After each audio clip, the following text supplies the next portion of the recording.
Not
پھر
کے بعد جنگ یہاں ہوگی برملا، کچھ دن کے بعد جنگ یہاں ہوگی برملا، سب مارے جائیں گے میرے برکت و اقربا، لاشیں ہمارے خاک پہ ہوں گے پڑے ہوئے، تم دور سے یہ دیکھو گے منظر کھڑے ہوئے، تم دور سے یہ دیکھو گے منظر کھڑے ہوئے، لاشیں ہمارے خاک پہ ہوں گے پڑے ہوئے، تم دور سے یہ دیکھو گے منظر کھڑے ہوئے، آئے شفا کے مسجد مصطفیٰ، قیدی بنا کے اہل حرم کو جگہ کیا، لے جائے سوئے شام کو اے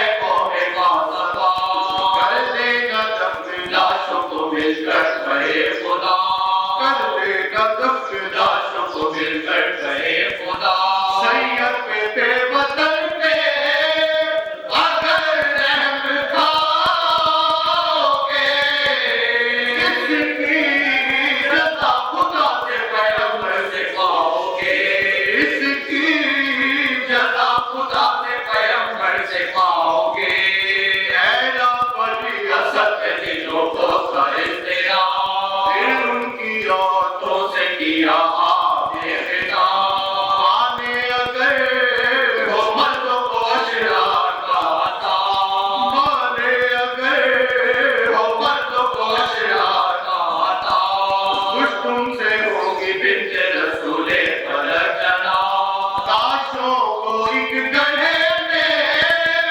لگا دینا بیویوں، محشر میں فاطمہ سے جزا لینا بیویوں، لاشوں کو ایک گڑھے میں لگا دینا بیویوں، محشر میں فاطمہ سے جزا لینا بیویوں، رشتن سے چبھ رہے تھے ہر ایک دل میں یہ سفر، رونے لگے ایمان کی باتوں پہ مرد و زن، رونے لگے ایمان کی باتوں پہ مرد و زن، بچوں سے ان نے شہر کہا باغوں میں ہر، بچوں سے ان نے شہر کہا باغوں میں ہر، بے بس ہو والدین تمہارے تو جانے پر، تم جھولیوں میں خاک لیے گھر میں آئی ہو، اور خاک سے ہمارے بدن ڈال جائی ہو، تم جھولیوں میں خاک لیے گھر میں آئی ہو، اور خاک سے ہمارے بدن ڈال جائی ہو، اور خاک سے ہمارے بدن ڈال جائی ہو، حضرت کے اس بیان سے محشر کپا ہوا، ہر آنکھ اشک بار ہوئی دل سڑک گیا، سیدانیاں پکارتی تھی ماں محمدہ، سیدانیاں پکارتی تھی ماں محمدہ، کیوں کربلا میں مجلس اول ہوئی وفا، کیوں کربلا میں مجلس اول ہوئی وفا، لوگ اصل قلم کو روایت تمام ہے، یہ مرثیہ بھی نظر امام انام ہے، جب کربلا میں رستے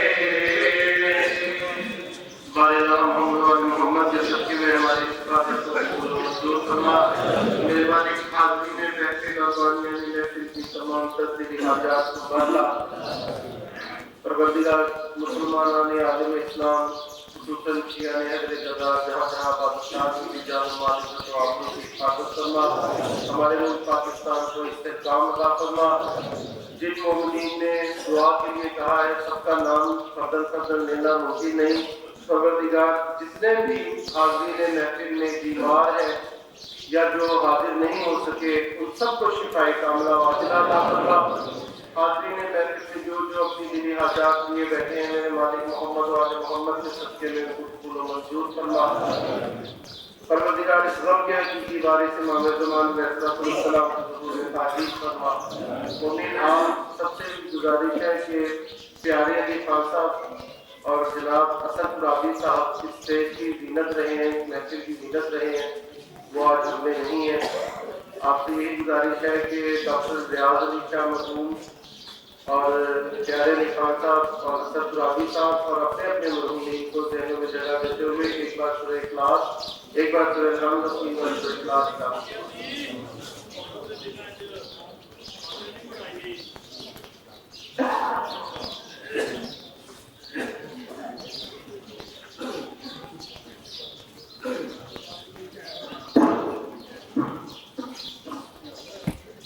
اپنی اپنی حجات کو مدے نظر رکھتا ہوئے اٹھتے تک کبریا یوسف کا بیدارہ قائم آلے آرام ولیموں مہدیات زمان جہید مقام بلند ترفا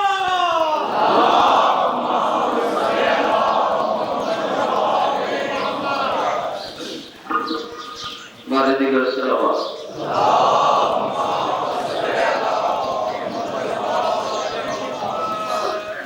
ایک اور سورہ فاتحہ سید اشتیاق حسین صاحب اور مولانا بشیر انصاری صاحب کے خلاف مولانا عرفان حیدر آبادی صاحب، مولانا موسیٰ نجوی صاحب، دیگر علماء اور شہداء اور اپنے مرحومین کو ذہنوں میں جگہ دیتے ہوئے کرپا اور ضرورت مانگا ہے۔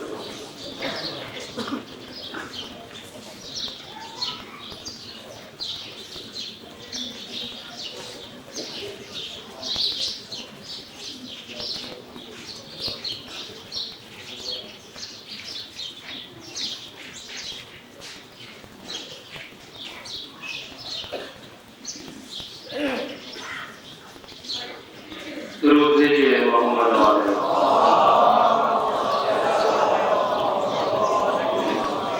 اور محمد و اہل بیت محمد بلند ترفا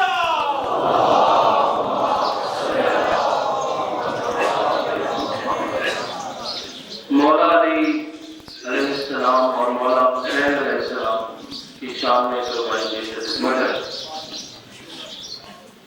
روح اذاں ہے خواب، روح اذاں ہے خواب تو بیٹا نماز دین۔ روح اذاں ہے خواب تو بیٹا نماز دین، مسجد علی ہے تو مصلی حسین ہے۔ روح اذاں ہے خواب تو بیٹا نماز دین، مسجد علی ہے تو بیٹا تو مصلی حسین ہے۔ جاگیر کبریا ہوئی تقسیم اس طرح، جاگیر کبریا ہوئی تقسیم اس طرح، کعبہ علی کا عرش معلا حسین کا۔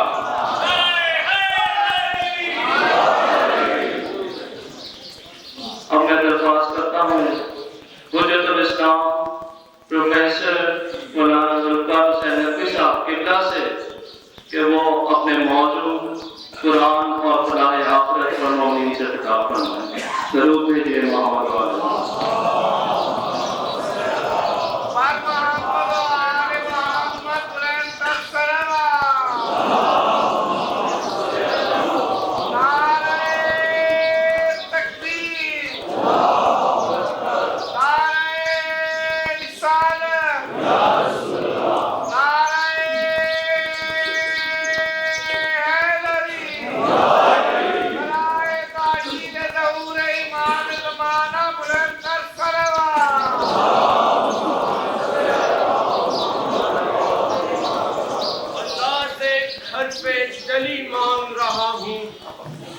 اللہ سے ایک حرف جلی مانگ رہا ہوں، یزدان کی ولایت سے ولی مانگ رہا ہوں۔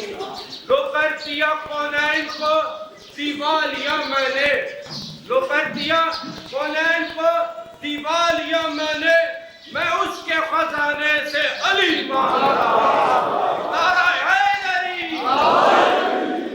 اس پنجاب کو نور میں مشاہدار، اس پنجاب کو نور میں مشاہدار، ہر ایک مسلم میں تین لکیلیں ہیں نمودہ۔ یہ 12 اماموں کی خبر دیتی ہر بار، اس 5ویں انگوٹھے میں 2 خط کا اظہار، ایسے آئینہ خاصہ قیوم آجانا، یہ آپ بتا دیتا ہے معصوم آجانا۔ نعرہ حیدری!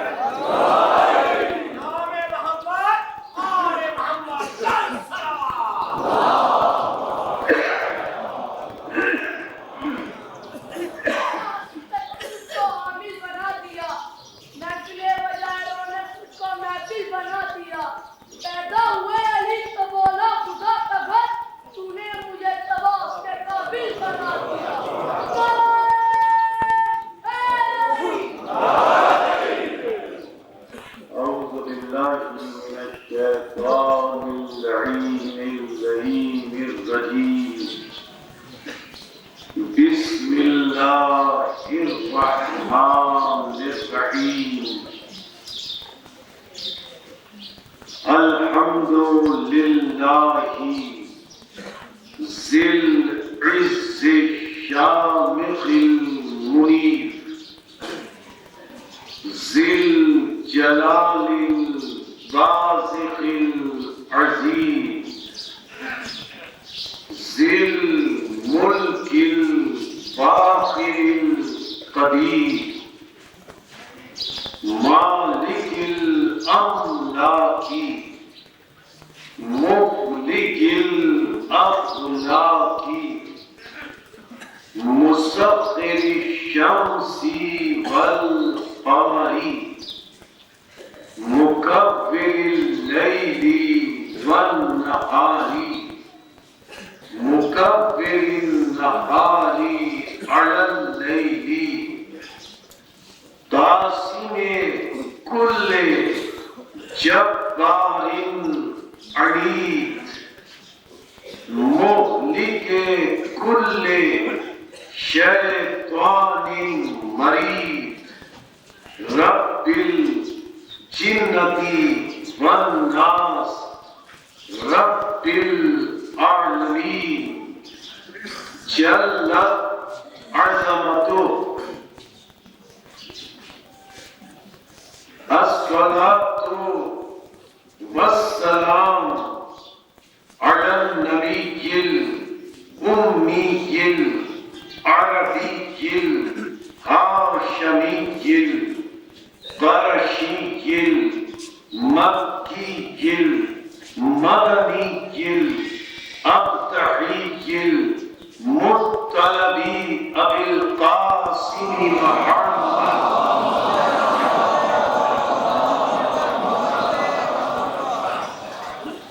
الصلاة والسلام على أهل بيته الطيبين الطاهرين المعصومين المظلومين المنتجبين المنتخبين المطهرين الذين أذهب الله عنهم الرجس وطهرهم تطهيرا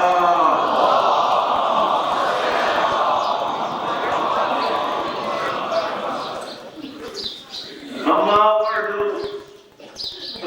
فقد قال الحكيم في محكم كلامه المتين وخطابه المبين وأصدق الصادقين وقوله الحق لأن هو معلن الحق بالحق بسم الله الرحمن الرحيم يا أيها الذين آمنوا اتقوا الله وابتغوا إليه الوسيلة وجاهدوا في سبيله لعلكم تفلحون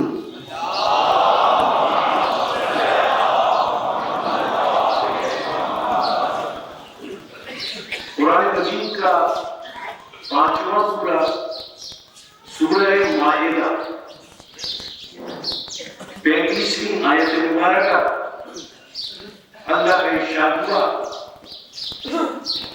یا ایھا الذین آمنوا اے ایمان والو اتقوا اللہ اللہ کا تقوی اختیار کرو وابتغوا الیہ الوسیلہ اور اللہ تک براہ راست پہنچنے کی کوشش نہ کرو اللہ تک پہنچنے کے لیے وسیلہ تلاش کرو لغت میں وسیلہ اس ذریعے کو کہتے ہیں جو کسی تک پہنچائے وَابْتَغُوا إِلَيْهِ الْوَسِيلَہ میں جو ضمیر الیہ میں واحد مذکر غائب کی ہے یہ ضمیر راجع ہے ذات الہیہ کی طرف تو اس کا مفہوم یہ ہے کہ اللہ تک پہنچنے کے لیے وسیلہ تلاش کرو اب اللہ کی ذات نہ ظرف زمان میں مقید ہے نہ اللہ کی ذات ظرف مکان میں مقید ہے اس اللہ کی ذات کو حدوں میں محدود نہیں کیا جا سکتا اس اللہ کی ذات کے لیے حدیں معین نہیں کی جا سکتی اس لیے کہ جہاں حد آ جائے وہاں اللہ نہیں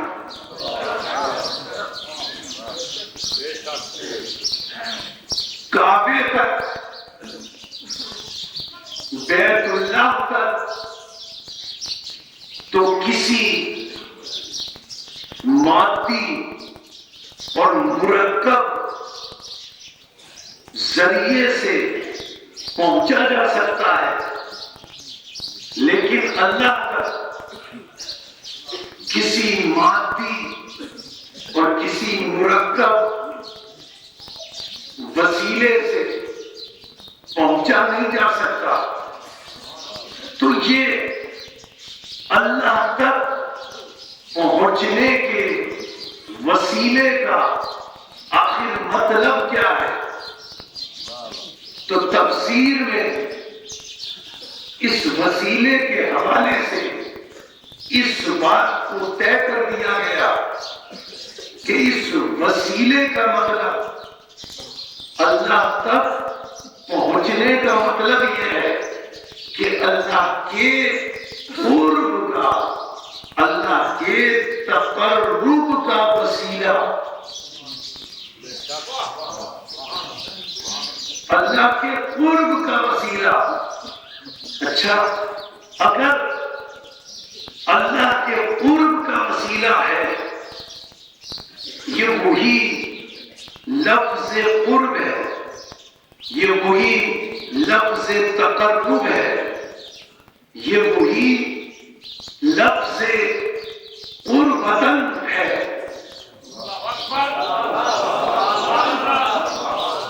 جو ہم نماز کی نیت کرتے ہوئے روزے کی نیت کرتے ہوئے عبادتوں کی نیت کرتے ہوئے ہم کہتے ہیں قربتاً الی اللہ کہ ہم نماز اس لیے پڑھ رہے ہیں کہ اللہ کا قرب حاصل ہو جائے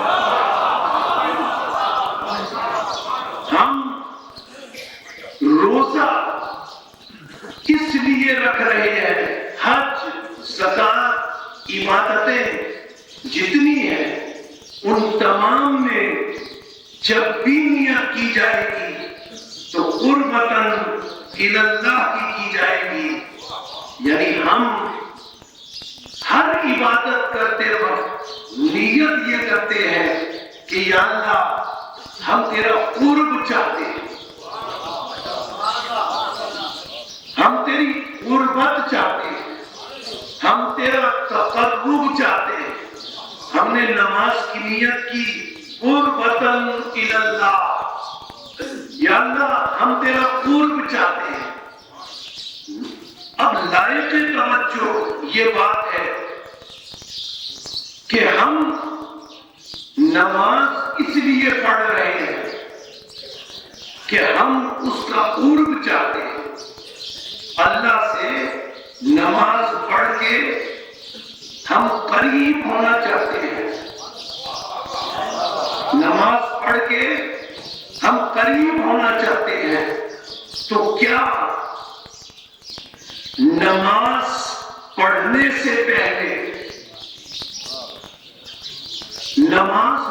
سے پہلے کیا وہ ہم سے دور تھا؟ جو اب ہم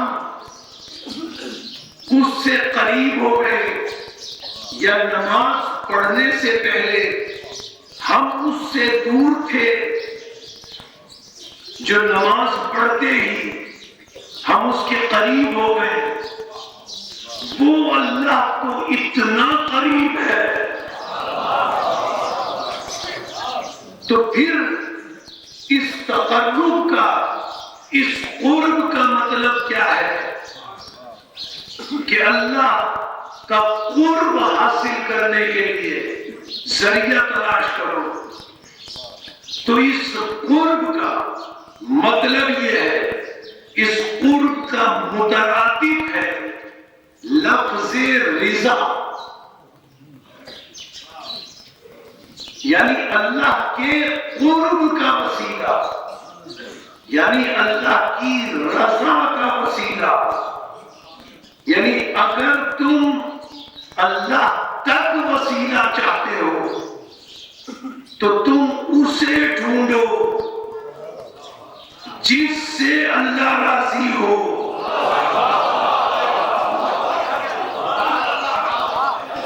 اب یہ قرب اور رضا یہ دونوں مترادف ہیں وسیلے کے حوالے سے, کہ جو قرب چاہتا ہے وہ رضا کو ملحوظ رکھے, جو رضا اللہ کی چاہتا ہے وہ اللہ کے قرب کو ملحوظ رکھے.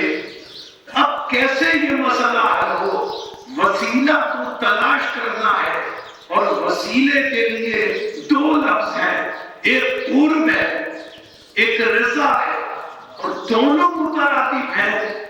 قرب ہو یا رضا ہو, آئیے قرآن میں ہم دیکھیں کہ اللہ کا قرب کون ہے. قرآن میں ہم دیکھیں کہ اللہ کی رضا کون ہے. جب ہم نے قرآن میں اللہ کا قرب تلاش کیا تو 53واں سورہ والنجم ارشاد ہوا ثم دنا فتدلی فکان قاب قوسین او ادنی. اللہ نے فرمایا یہ میرا رسول مجھ سے اتنا قریب ہے کہ اس کی قربت کی حد نہیں بتاؤں گا.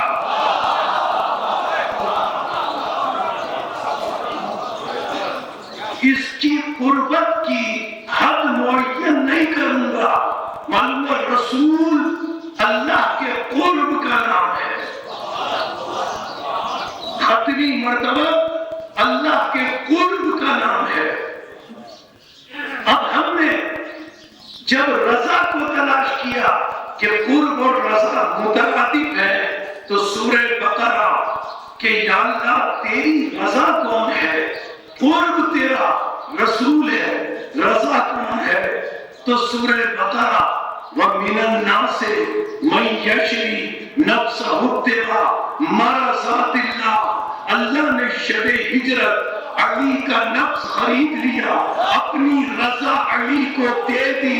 معلوم ہوا اگر اللہ تک پہنچنے کا وسیلہ چاہتے ہو تو قرب کی اتباع کرو.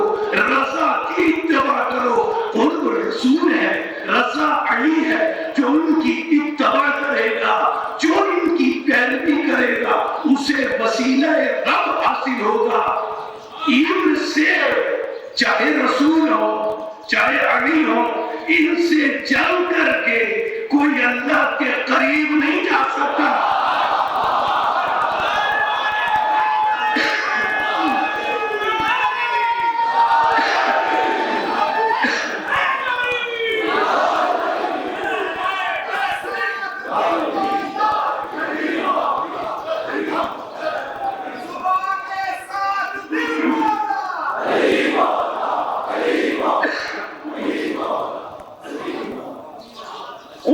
کے لیے اللہ کا قرب حاصل ہو، اللہ کا تقرب حاصل ہو. قرب کے لیے قرآن مجید پر جب ہم نظر ڈالتے ہیں تو قرآن مجید میں 5 لفظ قرب کے لیے ملتے ہیں. یہ ہماری اردو زبان کی عدم وسعت ہے. ہماری اردو زبان وسیع نہیں ہے عربی زبان کے مقابلے میں، اور پھر عربی زبان میں بھی وہ قرآن جو کلام اللہ ہے.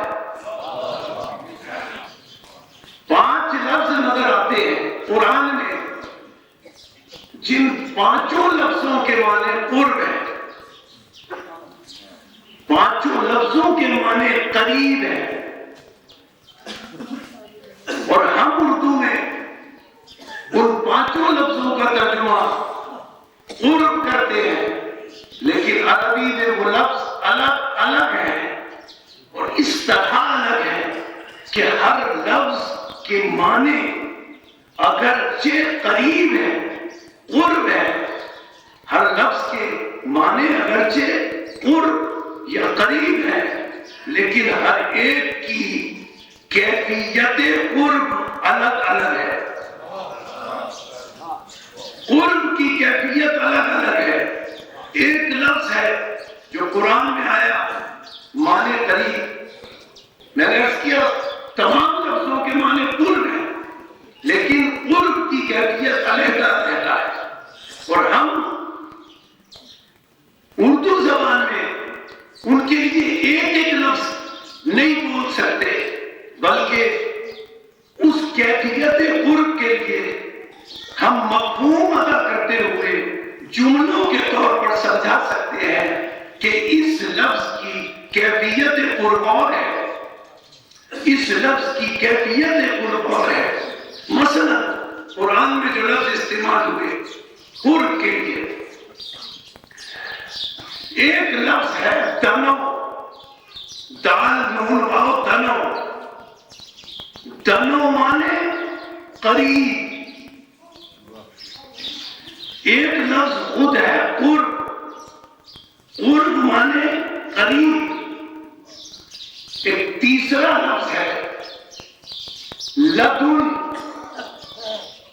لدن مانے قریب. چوتھا لفظ ہے عندہ، عندیت یا عندہ، عندہ مانے قریب، عین نون دال عندہ، عندہ مانے قریب. اور ایک لفظ ہے اقرب، اقرب مانے قریب.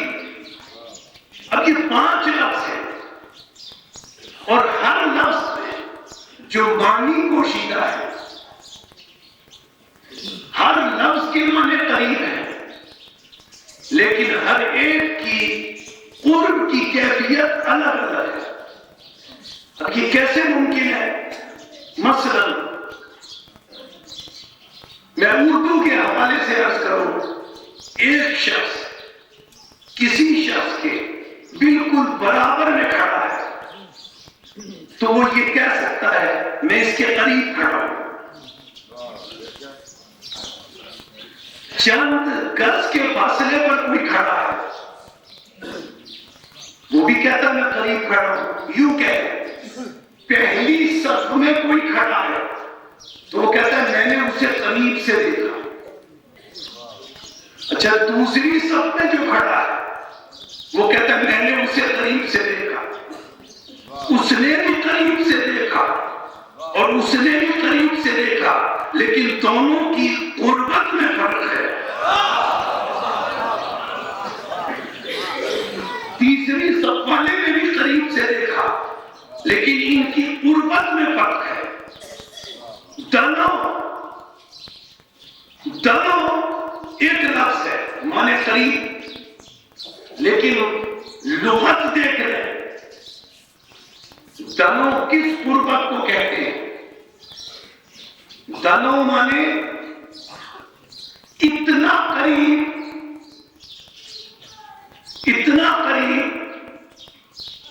کہ فاصلہ قربت کا، اتنا قریب کہ فاصلہ قربت کا ایک ہاتھ ہو یا ایک ہاتھ سے کم ہو.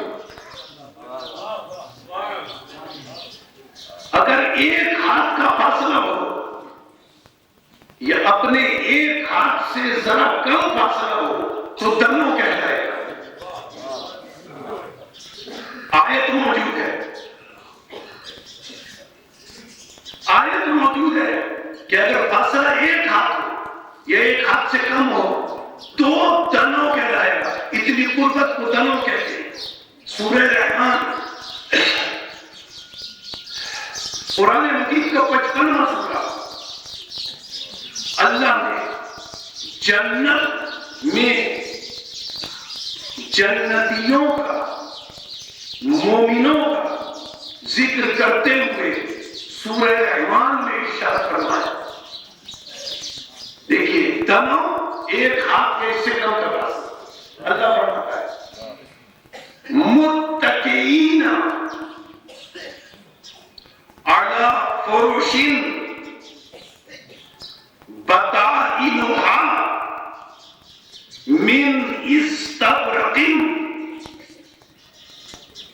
وجنى الجنتين دان. یہ دان تنوں سے ہے. متکئین علی فرش. اللہ فرماتا ہے جنت میں جنت والے اتنے آرام سے ہوں گے، اتنے سکون سے ہوں گے. متکئین علی فرش، وہ بستروں پر ٹیک لگائے، تکیوں پر ٹیک لگائے اطمینان سے بیٹھے ہوں گے. کس طرح؟ متکئین علی فرش بطائنها من استبرق، اور ان کے بستروں کے استر موٹے ریشم کے ہوں گے. اب لفظ دیکھیں، اللہ ان کا ذکر کر کے کہتا ہے. اب لائق توجہ لفظ وجنل جنتین دان. اللہ فرماتے ہیں وہ آرام سے ٹیک لگائے لیٹے ہوں گے. وجنل جنتین دان، اور دونوں باغوں کے پھل، دونوں باغوں کے میوے. جنتین دونوں باغوں کے میوے. جنل جنتین دونوں باغوں کے میوے اور پھل. دان ان جنتیوں کے لیے مقام دنوں پر ہوں گے.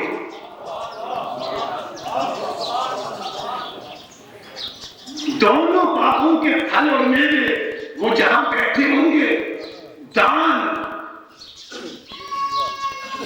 ان کے لیے مقام دنوں پر ہوں گے. مقام دنوں کا مطلب یہ وہ لیٹے ہوں یا ٹیک لگائے بیٹھے ہوں. پھل اور میوے درختوں کے مقام دنوں پر ہوں گے، یعنی ایک ہاتھ ہوں گے یا ایک ہاتھ سے کم ہوں گے. یعنی انہیں میوے اور پھل توڑنے کے لیے اپنی جگہ سے اٹھنا نہیں پڑے گا. لیٹے لیٹے بیٹھے بیٹھے میوے توڑ لیں گے، اس لیے کہ وہ مقام دنوں پہ ہوں گے. یعنی ایک ہاتھ کا فاصلہ یا ایک ایک ہاتھ سے کم کا فاصلہ اسے کہتے ہیں تنو. ایک ہاتھ کا فاصلہ توجہ یا ایک ہاتھ سے کم کا فاصلہ اسے کہتے ہیں تنو. اب میں نے آیت پڑھی سورہ والنجم کی، جنتی مقام تنو پر ہوں گے. اور پھر سورہ والنجم کی آیت، اللہ نے کیا شان ہے رسول کی، اللہ نے رسول کے لیے فرمایا ثم دنا فتدلی فکان قاب قوسین ادنی. میرا رسول معراج کے موقع پر مقام تنو پر تھا. میرا رسول معراج کے موقع پر مقام تنو پر تھا، یعنی اس کا فاصلہ یا ایک ہاتھ تھا یا ایک ہاتھ سے کم تھا. تو میں جملہ کہہ دوں، اللہ نے معراج میں رسول کو مقام تنو پر رکھا تاکہ اگر رسول چاہے، جس سے چاہے مقام تنو پر ہے، جس سے چاہے رسول ہاتھ ملا لے.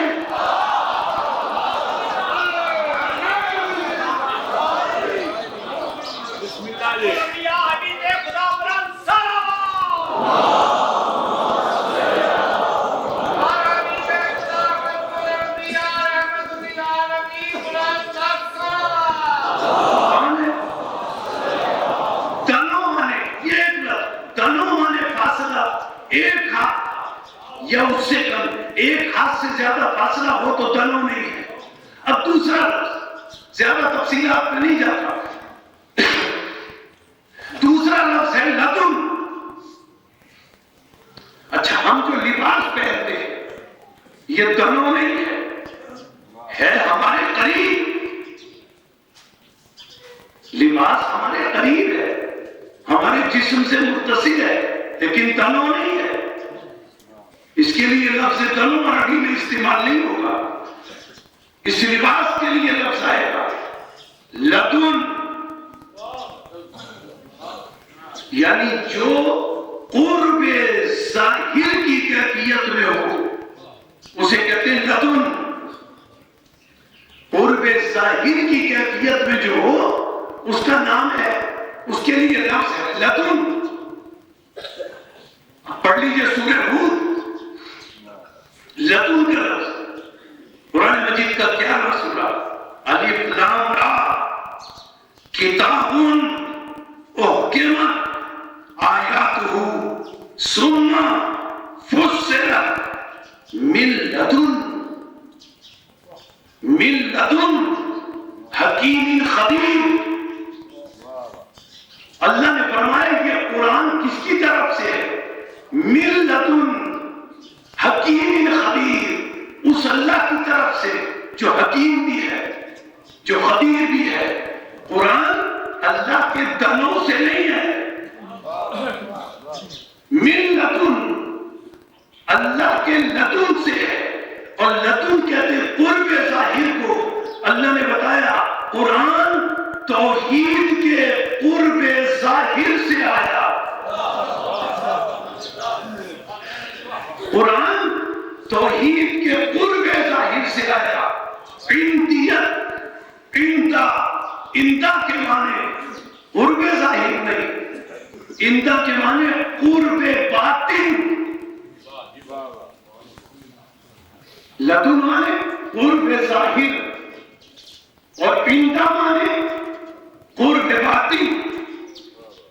اب قرآن کے لیے کہا کہ قرآن توحید کے قرب ظاہر سے آیا. کیا شان ہے اس اسلام کی، کیا شان ہے. یا حبیب خدا بلانتا صلوات.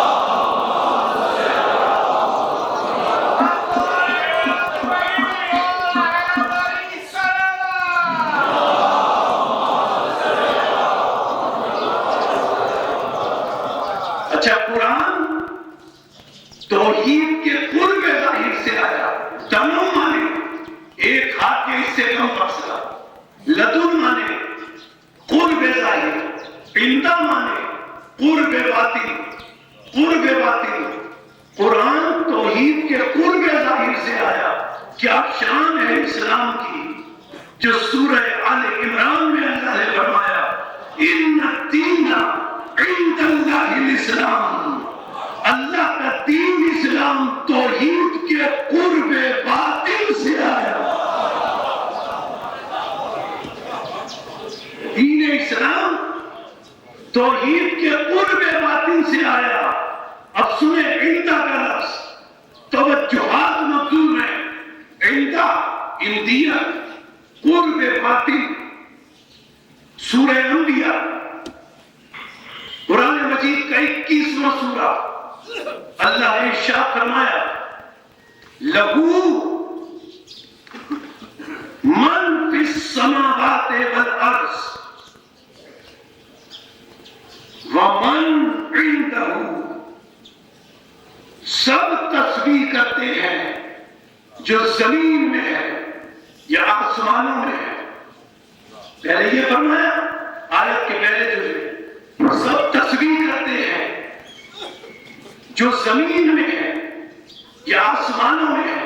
اب آیت آگے بڑھی، ومن، پہلے مطلق بات کہی، لہو من فی السماوات والارض، سب تسبیح کرتے ہیں جو زمینوں میں، جو زمین میں ہے اور آسمانوں میں۔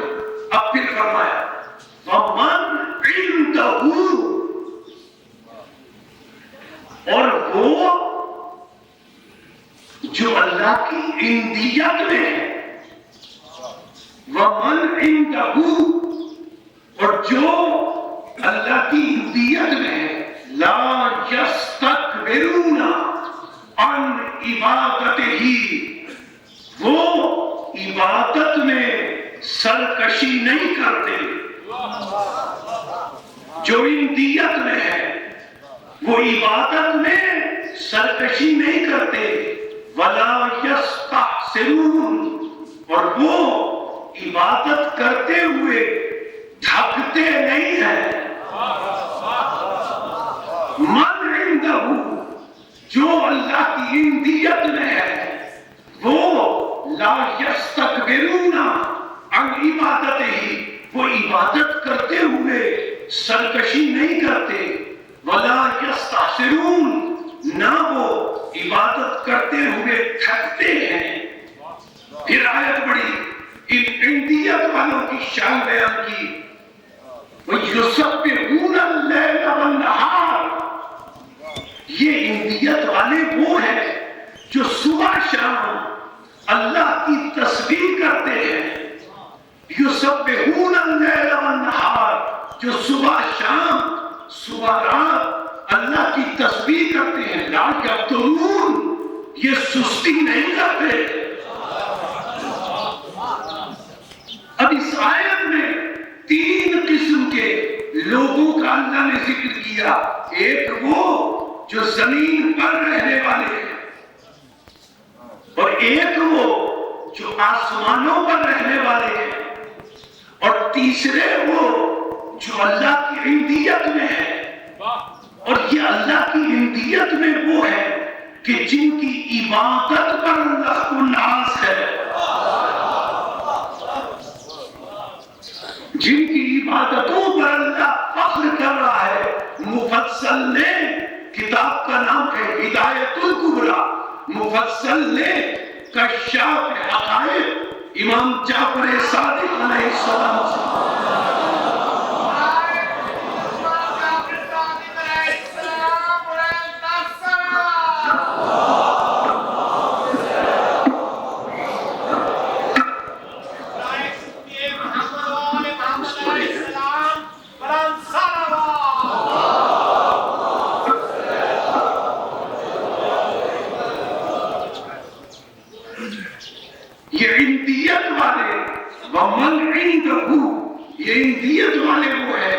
جن کی عبادتوں پر اللہ کو ناز ہے۔ مفصل نے پوچھا جب چھٹے امام سے یبن رسول اللہ، اس آیت میں اللہ نے کن کن لوگوں کا ذکر کیا؟ امام نے فرمایا دیکھو اس میں ایک زمین پر رہنے والے ہیں جو جنات اور بشر ہیں، دوسرے وہ ہیں جو آسمانوں پر رہنے والے ہیں، وہ فرشتے اور سکان سماوات ہیں، اور پھر فرمایا تیسرے وہ ہیں من عندہ، جو اللہ کی عندیت میں ہے، جو اللہ کے قرب باطن میں ہے۔ یہ جو عندیت میں ہے نہ بشر اور جنات جیسے ہے، نہ فرشتوں اور سکان سماوات جیسے ہے۔ یہ جو عندیت میں ہے یہ نہ بشر جیسے، نہ جنات جیسے، نہ سکان سماوات جیسے، نہ فرشتوں جیسے۔ مفصل نے کہا یا ابن رسول اللہ، یہ عندیت والے کون ہیں جن کی عبادت پر اللہ کو ناز ہے؟ امام نے اپنے سینے پر ہاتھ رکھ کر کہا نحن الذین عندہ، نحن الذین عندہ، ہم 14 ہی تو ہیں جو عندیت والے ہیں۔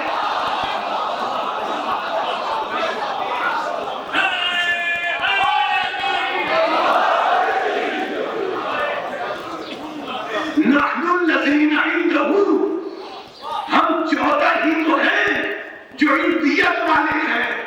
عزیزان محترم، یہ 14 عندیت والے، یہ 14 عندیت والے، عندیت کے معنی قرب باطن، لدن کے معنی قرب ظاہر۔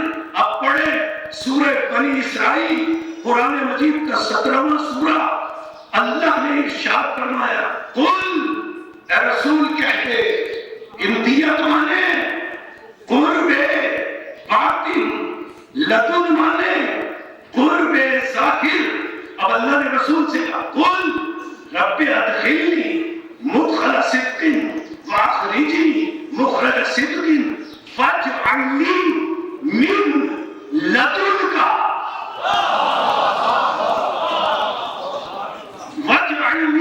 من لدنک سلطانا نصیرا۔ یعنی رسول نے کہا یا اللہ لدنک، یا اللہ تو اپنے قرب ظاہر سے مجھے مددگار دے۔ اللہ نے کہا رسول جب تو دعا مانگے گا، جیسی مانگے گا اس سے بڑھ کر دوں گا۔ تو نے ظاہر سے مددگار مانگا، میں باطن سے ٹوٹا۔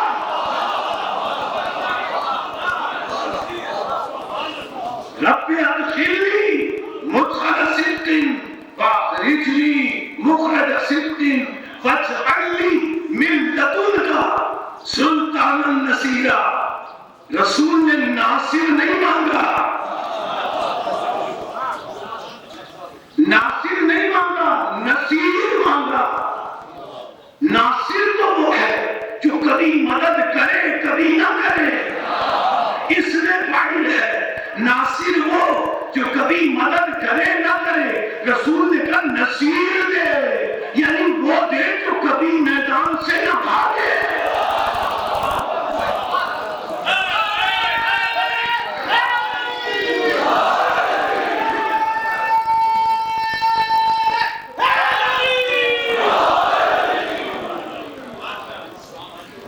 اللہ کے قرب کا وسیلہ پوری کائنات کی خواہش یہ ہے کہ اللہ کا قرب حاصل ہو جائے، اللہ کا قرب حاصل ہو جائے۔ عزیزان محترم، جو صرف اپنی عقل کے ذریعے اللہ کا قرب حاصل کرنا چاہتے ہیں انہیں مشائین کہتے ہیں۔ صرف اپنی عقل کے ذریعے جو اللہ کا قرب حاصل کرنا چاہیں انہیں مشائین کہتے ہیں۔ اور جو شریعت کو مان کر ریاضت، صرف ریاضت اور روحانیت کے ذریعے، شریعت کو مان کر صرف ریاضت اور روحانیت کے ذریعے اللہ کا قرب حاصل کرنا چاہتے ہیں انہیں صوفیین کہتے ہیں۔ لیکن ان صوفیین کا مرکز، مصدر، منبع وہ ذات ہے کہ جو شریعت کو نماز میں اتنا پیش نظر رکھتی ہے کہ پیروں سے نماز پڑھتے ہوئے تیر نکل جائے اسے خبر نہیں ہوتی. اس کا مرکز مصدر اور منبع وہ علی کی ذات ہے. اور جو شریعت کی حدود میں رہتے ہوئے عقلی استدلال کے ذریعے اللہ کا قرب حاصل کرنا چاہتے ہیں انہیں متکلمین کہتے ہیں. اور ان متکلمین کی دو قسمیں ہیں. ایک تو متکلمین میں اشاعرہ ہیں، اشعریین جنہیں کہتے ہیں، اور ایک متکلمین میں معتزلہ ہیں جنہیں معتزلین کہتے ہیں.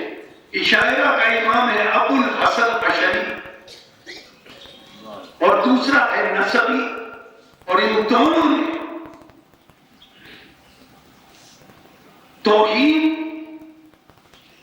قیامت اور نبوت کو، توحید، قیامت اور نبوت کو، اشاعرہ نے توحید، نبوت اور قیامت کو اصول دین میں رکھا، عدل اور امامت کو اصول دین میں نہیں رکھا. لیکن ان کا عقیدہ یہ ہے ابو الحسن اشعری کا بھی کہ پورے عالمین میں اللہ کی ذات کو عالمین کی تعریف ہے ما سوى اللہ، جو اللہ کے سوا ہو، اللہ کے علاوہ ہو، اسے عالمین کہتے ہیں. تو انہوں نے یہ لکھا کہ پورے عالمین میں محمد و آل محمد علیہ السلام افضل ترین ہے. سب سے افضل پورے عالمین میں یہ محمد و آل محمد علیہ السلام. اور اس کی انہوں نے دلیل کیا دی؟ انہوں نے دلیل یہ دی کہ اس کی دلیل یہ ہے، یہ اس لیے افضل ہے کہ وہ ان کے برابر نہیں ہو سکتے جن پر اللہ نے صلوات نہ بھیجی ہو. ان پر صلوات بھیجنے کا حکم ہے.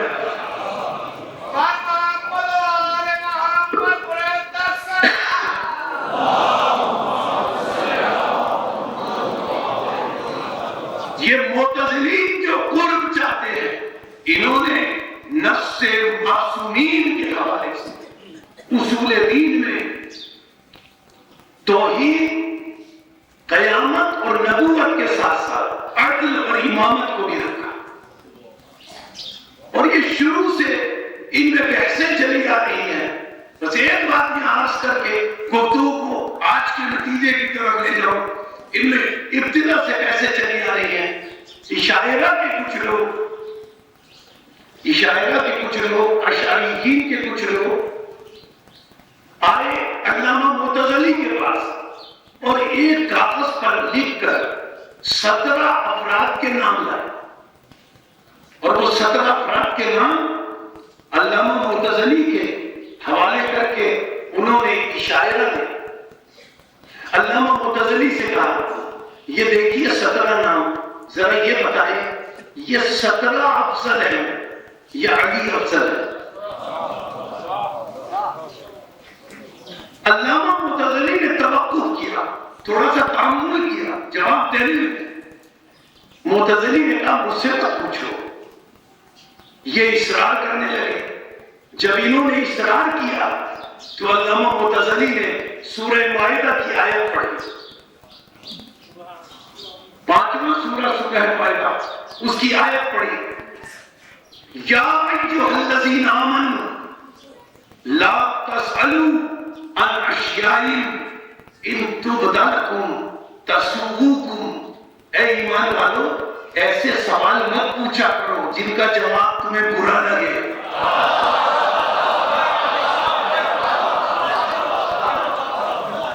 یا ایھا الذین آمنوا لا تسألوا عن اشیاء ان تبد لکم تسؤکم. ایسے سوال مت پوچھا کرو جن کا جواب تمہیں ناگوار گزرے. کہنے لگے اس آیت کے پڑھنے کے بعد بھی معتزلی سے اشاعرہ کہنے لگے نہیں آپ بتائیں یہ 17 افضل ہیں یا علی افضل ہے. تو معتزلی نے 2 جملے کہے. وہ جملے آپ کی سماعتوں کے لیے اس منزل پر ہدیہ کر رہا ہوں. معتزلی نے کہا یہ جو تم 17 آدمیوں کے نام لکھ کر لائے ہو، یہ تو وہ ہے جن کے بارے میں اب تک یہ بحث ہو رہی ہے یہ مومن بھی تھے یا نہیں؟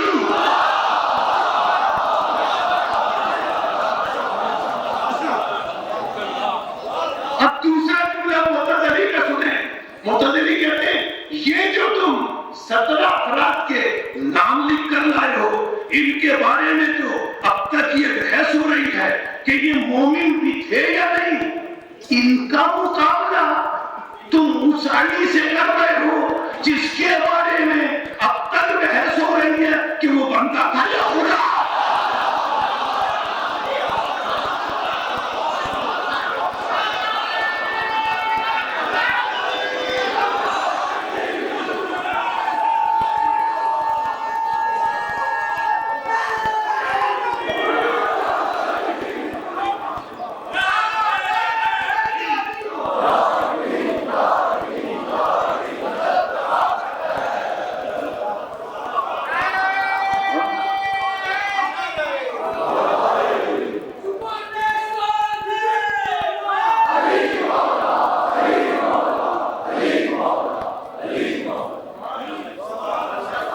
مسلک تشیع میں ہم اپنا عقیدہ واضح کرتے ہیں، علی اللہ کا عبد ہے، ہم علی کو بڑھاتے نہیں ہیں، نصیری نہیں سمجھ سکے، لیکن جب علی سے پوچھا گیا کہ ذرا بیان تو فرمائے آپ کی شان کیا ہے، ہمارا یہ عقیدہ ہے سنیں، جب علی سے پوچھا گیا یہ ہم اپنا عقیدہ بیان کر رہے ہیں، مولا آپ اپنی شان تو بیان کریں، تو علی نے کیا شان بیان کی؟ سنو، انا عبد من عبید محمد المصطفیٰ، سنو میں رسول کے غلاموں میں سے ایک غلام ہوں۔ یہ ہمارا عقیدہ ہے کہ علی رسول کے غلاموں میں سے ایک غلام ہے۔ ارے لوگوں، جب غلام کے یہ فضائل ہے تو اس علی کے آقا رسول کا کیا مرتبہ ہوگا؟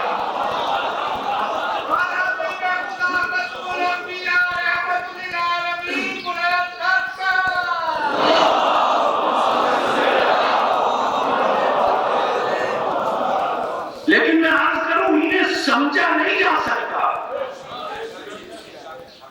ان کی معرفت حاصل نہیں ہو سکتی، نصیری نہیں سمجھ سکے، کوئی بھی نہیں سمجھ سکتا، کوئی بھی نہیں سمجھ سکتا کہ ان کی شان کیا ہے، ان کی فضیلت کیا ہے، ان کا مرتبہ کیا ہے۔ بھئی یہ تو عقل کی بات ہے، عقلان یہ بات سمجھ میں نہیں آ سکتی کہ ان کی شان کیا ہے۔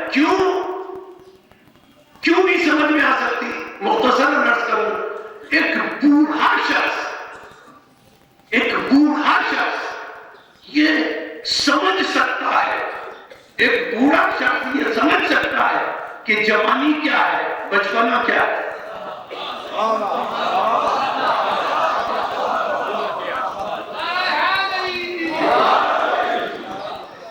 بوڑھا شخص یہ سمجھ سکتا ہے کہ جوانی کیا ہے، بچپنا کیا ہے۔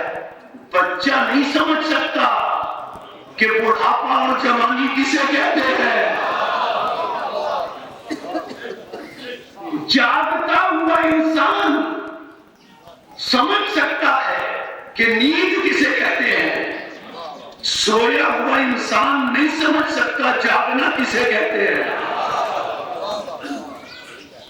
اپنے سے بالا تر ہستیوں کی معرفت ممکن نہیں ہے، یعنی غیر معصوم سمجھ ہی نہیں سکتا کہ معصوم کہتے کسے ہیں، غیر معصوم جان ہی نہیں سکتا، معرفت ہی حاصل نہیں کر سکتا کہ معصومین کہتے کسے ہیں۔ یہ بنیاد ہے، توجہ عزیزان محترم، یہ بنیاد ہے جس بنیاد پر رسول کا یہ فرمان ہے، ما عرف اللہ الا الرسول وعلیا وما عرف رسول الا اللہ وعلیا وما عرف علیا الا اللہ ورسولہ۔ یعنی یہ بنیاد ہے کہ رسول نے کہا اللہ کو تم سمجھ نہیں سکتے، یا اللہ کو رسول سمجھتا ہے، یعنی رسول کی معرفت تم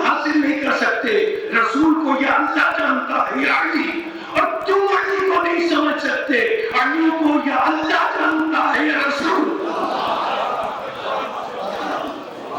جب بالا تر ہستیوں کی معرفت ممکن نہیں ہے، اپنے سے بلند اور بالا تر ہستیوں کی جب معرفت ممکن نہیں ہے تو ان معصومین کے خالق کی معرفت کیسے ہو سکتی ہے؟ خالق کی معرفت، اللہ کی معرفت کیسے ہو سکتی ہے؟ نہیں ہو سکتی، طے شدہ بات ہے، معرفت نہیں ہو سکتی۔ لیکن دین کی ضرورت ہے، یہ دینی ضرورت ہے، اور حکم ہے جگہ جگہ اللہ کی معرفت حاصل کرو، معصومین کی معرفت حاصل کرو۔ اچھا، ایک جانب یہ ہے کہ معرفت ہو نہیں سکتی، دوسری جانب حکم ہے کہ معرفت حاصل کرو۔ معرفت حاصل نہیں ہوگی کہ تمہارے پاس دین نہیں ہے۔ اب یہ تضاد ہوا، یہ تو متضاد بات ہوئی، تو عزیزان محترم کوئی تفصیلات میں نہیں جا رہا، یہ متضاد بات ہے کہ ایک طرف تو یہ طے ہے کہ معرفت ممکن نہیں، اللہ کو کوئی پہچان ہی نہیں سکتا، اس کی معرفت ہو ہی نہیں سکتی، اور دوسری طرف دینی ضرورت ہے، معرفت حاصل کرو۔ تو علم کلام یا منطق اور فلسفے کی بحث میں الجھے بغیر صرف ایک بات کہہ کر گفتگو کا نتیجہ عرض کر دوں۔ دیکھیے، اگر سوئی کو سمندر میں ڈبو دیں، اگر سوئی کو سمندر میں ڈبو دیں تو سوئی کا ناکا اور سوراخ جو ہے اس میں پورا سمندر تو نہیں آ جائے گا۔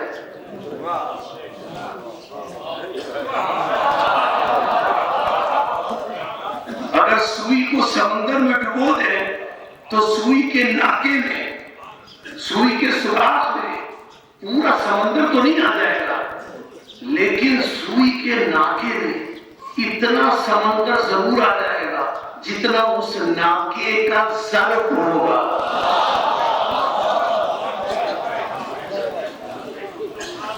جتنا اس ناکے کا ظرف ہوگا اتنا سمندر اس ناکے میں ضرور آئے گا۔ بس ہم انسان اتنے ہی مکلف ہیں، بس ہم انسان اتنے ہی مکلف ہیں کہ اپنی ذہنوں کی کشتی کو ان کے کمالات کے سمندر میں ڈال دیں، جس کا جتنا ظرف ہوگا معرفت حاصل ہو جائے گا۔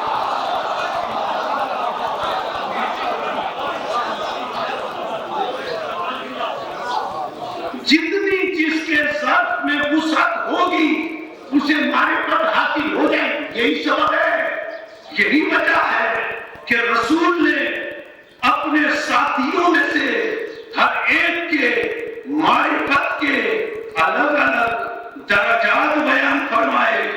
سب کی معرفت کا درجہ ایک نہیں تھا، سب کی معرفت کے الگ الگ درجے تھے، جتنی ظرف میں وسعت تھی اتنی اس کی معرفت تھی۔ رسول کا مقدار 8ویں درجے پر ہے، ابو ذر 9ویں درجے پر ہے، سلمان 10ویں درجے پر ہے۔ اب میں نہیں کہتا، رسول نے اپنے تمام ساتھیوں میں ان 3 صحابہ کرام کے بلند ترین درجے معرفت کے بیان کیے۔ اب میں نہیں کہتا، علامہ عبد البر نے استیعاب میں لکھا اور حافظ ابن حجر نے اصابہ میں لکھا، دونوں کتابوں میں یہ جملے موجود ہیں کہ رسول نے ان کے لیے معرفت کے مقدار، ابو ذر اور سلمان، ان کے لیے معرفت کے یہ درجات بیان فرمائے۔ پھر رسول نے فرمایا، یہ حافظ ابن حجر نے بھی لکھا، استیعاب میں بھی جملہ موجود ہے۔ پھر رسول نے فرمایا، سنو ان الجنت، سنو ان الجنت تشتاق الی ثلاث، سلمان، ابا ذر سنو سارے لوگ جنت کے مشتاق ہیں، لیکن جنت مقدار ابو ذر اور سلمان کی مشتاق ہے۔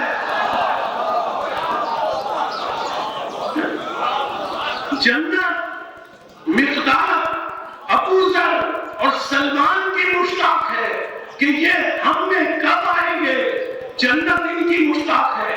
میں یہ عرض کروں کہ رسول نے یہ بیان کر کے مسلمانوں کے ہاتھ میں، رسول نے یہ بیان کر کے مسلمانوں کے ہاتھ میں حق اور باطل کے امتیاز کی ترازو دے دی۔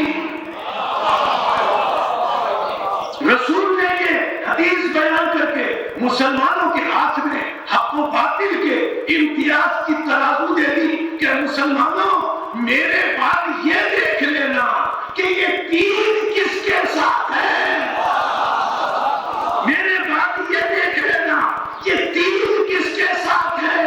اور عزیز و تاریخ گواہ ہے، مقداد، ابو ذر، سلمان، ان میں سے کسی نے علی کے علاوہ کسی کو مولا مانا ہی نہیں۔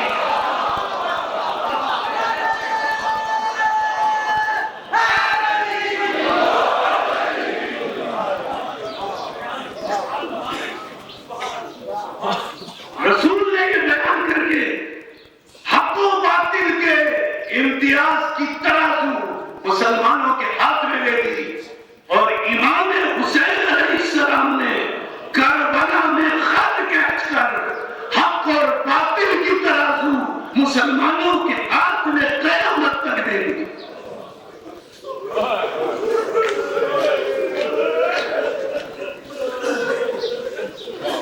کربلا میں خط کھینچ دیا کہ دیکھو حق حسین کے ساتھ ہے،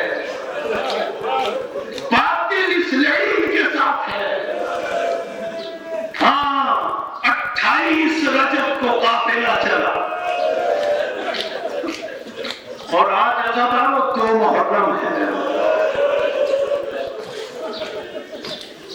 آج 2 محرم ہے، آج وہ 2 محرم ہے کہ امام حسین کا گھوڑا چلتے چلتے کربلا میں رک گیا۔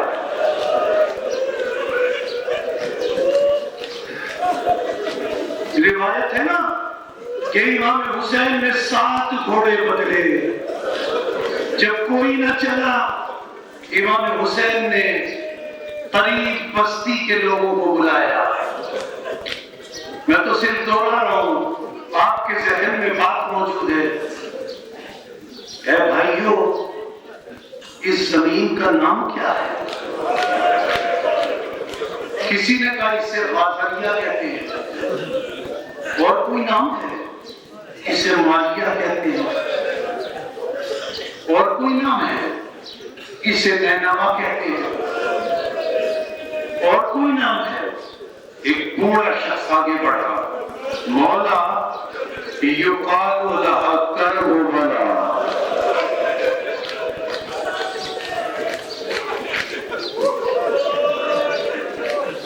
مولا ابن رسول اللہ یقال لہا کربلا، مولا اسے کربلا بھی کہتے ہیں۔ بس یہ سننا تھا۔ مولا حسین علیہ السلام گھوڑے سے اترے اور اتر کر جملہ ان للہ و انا الیہ راجعون۔ گھوڑے سے اترے، اتر کر کہا ان للہ و انا الیہ راجعون۔ عباس سے کہا واللہ حاضہی کربلا، بھیا یہی کربلا ہے۔ ہاہنا تثبت دماءنا، بھیا یہی ہمارا خون بہایا جائے گا۔ ہاہنا تذبح اطفالنا، بھیا یہی ہمارے بچوں کو پیاسا ذبح کیا جائے گا۔ اجرکم اللہ۔ تذبح اطفالنا، یہی ہمارے پیاسے بچوں کو ذبح کیا جائے گا۔ اور پھر جملہ کہا ہاہنا تسرا حریمنا، بھیا یہی وہ جگہ ہے جہاں میری بہنوں کے سروں سے چادریں چھینی جائیں گی۔ بھیا یہی وہ جگہ ہے جہاں میری بہنوں کے سروں سے چادریں چھینی جائیں گی، جہاں میری بہنوں کو بے پردہ کیا جائے گا۔ بھیا یہی وہ پردے والا ہے، بھیا اب یہی ہماری قیام گاہ ہے۔ بھیا خیمے نصب کر دو۔ حضرت عباس نے خیمے نصب کروائے۔ ابھی جناب زینب سلام اللہ علیہ کے خیمے میں، ابھی جناب زینب سلام اللہ علیہ کے خیمے میں فرش نہیں بچھا تھا۔ جناب زینب سلام اللہ علیہ سکینہ کو گود میں لیے کھڑی تھی۔ ایک مٹی، زمین سے مٹی اڑ کر جناب سکینہ کے بالوں میں گئی، مٹی اڑ کر جناب سکینہ کے بالوں میں گئی۔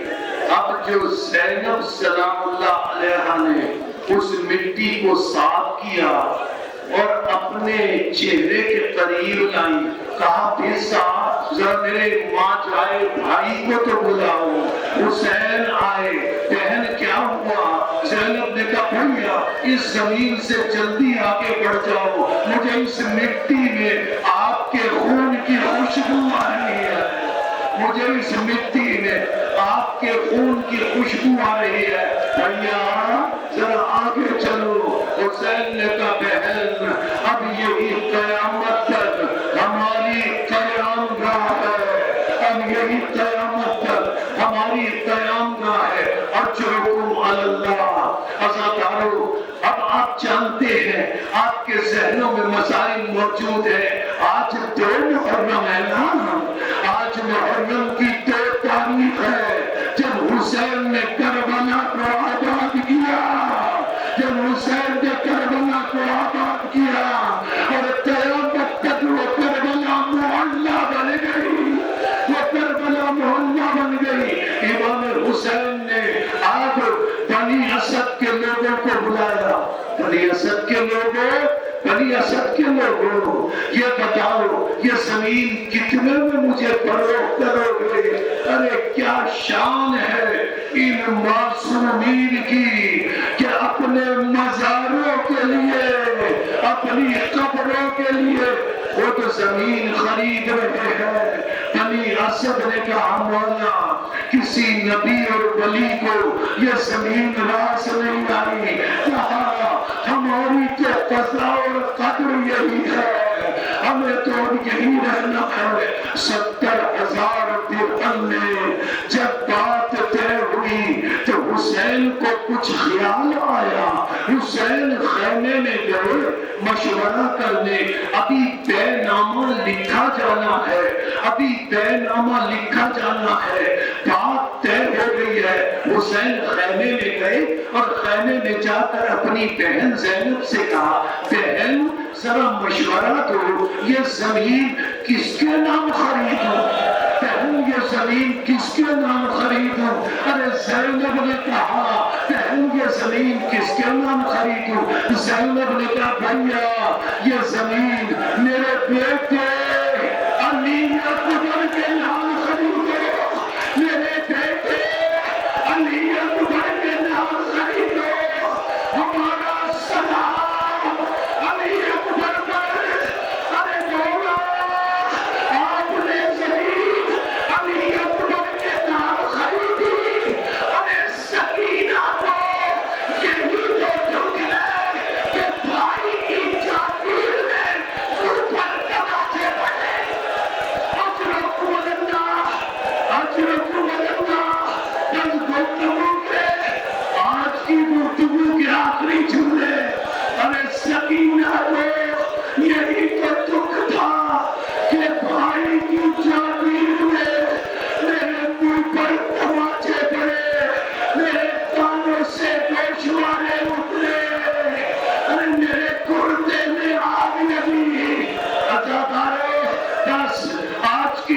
گفتگو کے آخری جملے ایک مرتبہ حسین زمین خرید چکے، پھر بنی اسد کے لوگوں سے کہا اے بنی اسد کے لوگوں میری 3 شرطیں ہیں۔ دیکھو پہلی شرط یہ ہے کہ اس زمین پر زراعت نہ کرنا، دوسری شرط یہ ہے کہ جب ہمارے زائرین آئے تو انہیں 3 دن مہمان رکھنا، انہیں 3 دن اجرکم اللہ، انہیں 3 دن مہمان رکھنا۔ ارے مولا نے یہ شرط اس لیے لگائی ہوگی کہ جب زائرین آئیں گے 3 دن پانی پیئیں گے تو اپنے مولا کی پیاس یاد کریں گے۔ اب حسین نے آخری وصیت کی کہ دیکھو اے بنی اسد کے لوگوں، جب ہم شہید ہو جائیں، جب ہم شہید ہو جائیں تو ہمیں دفن کر دینا، ہمیں دفن کر دینا۔ دیکھو میں رسول کا نواسا ہوں، دیکھو میں رسول کا بیٹا ہوں۔ اور جب بنی اسد کے لوگ جانے لگے تو حسین نے کہا اے بنی اسد کے لوگوں ذرا اپنی خواتین کو بھیج دو۔ جب ان کی عورتیں آئیں حسین نے کہا اے خواتین جانتی ہو میں فاطمہ کا بیٹا ہوں، میں فاطمہ کا بیٹا ہوں۔ اگر تمہارے مرد ڈرے اور ہمیں دفن نہ کریں تو انہیں غیرت دلانا، یہ فاطمہ کا بیٹا ہے۔ اور جب عورتیں جانے لگی حسین نے عورتوں سے کہا ذرا اپنے بچوں کو بھیج دینا۔ جب بچے آئے تو حسین نے کہا بچوں میں جانتا ہوں کہ تم ہمارے لاشوں کو دفن نہیں کر سکتے، لیکن بچوں کھیلتے کھیلتے گزرنا، کھیلتے کھیلتے گزرنا، ہمارے لاشوں پر کربلا کی مٹی ڈال دینا، ہمارے لاشوں پر کربلا کی مٹی ڈال دینا۔ آج بھی شام غریبہ میں بنی اسد کے یہ لوگ آتے ہیں، ہاتھوں میں کدال لیے اور کہتے ہیں اے نائب حسین، اے نائب حسین، اے نائب حسین، اے مولا ہمارے بزرگوں سے غلطی ہو گئی ہو تو ہمیں معاف کر دے۔